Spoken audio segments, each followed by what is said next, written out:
Professores e estudantes reagem ao retrocesso que o governo interino de Michel Temer pode impor à educação. O novo ministro Mendonça Filho é conhecido por defender ideias que vão contra o ensino público e gratuito e não é visto com bons olhos pelo setor.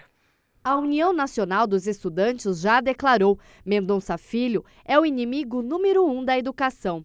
As mobilizações se multiplicam no país.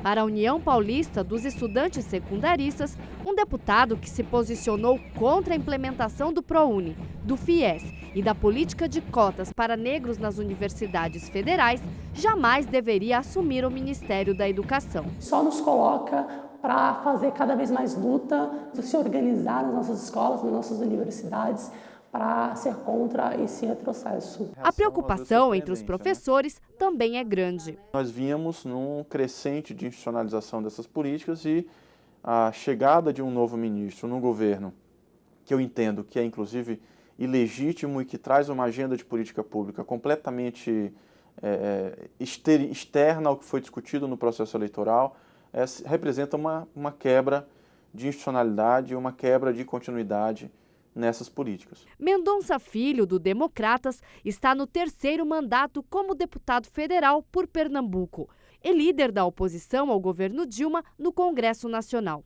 Formado em administração de empresas, o ministro da Educação é a favor da redução da maioridade penal para 16 anos e foi citado na Operação Lava Jato nas planilhas da construtora Odebrecht.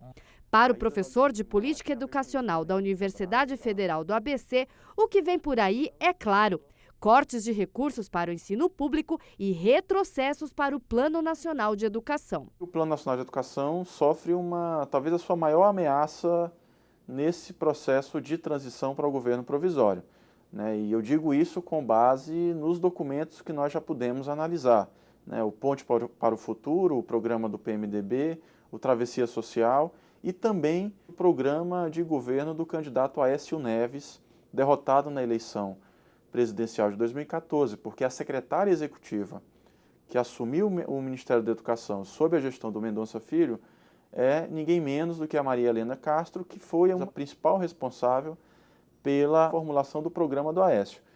Esses 3 documentos, nenhum dos 3 afirma as agendas prioritárias do Plano Nacional de Educação, sobretudo a agenda de elevação do gasto em educação pública em relação ao PIB e também a agenda de instituição do Sistema Nacional de Educação. O programa do PMDB acaba com a obrigatoriedade de verbas mínimas da União, estados e municípios para a educação, que existe hoje. É uma clara tentativa, né, de diminuir a presença do Estado, né, e a importância do Estado no investimento da educação, né, e abrir margens para o setor privado para a condução, né, da educação aqui no nosso país. E os recursos escassos que nós temos hoje para a educação, ao invés de serem aplicados na qualificação do setor público, na ampliação do setor público, passam, na verdade, a formar o lucro de grandes empresas. O professor acredita que haverá reação da sociedade se o governo interino insistir em políticas que tragam retrocesso,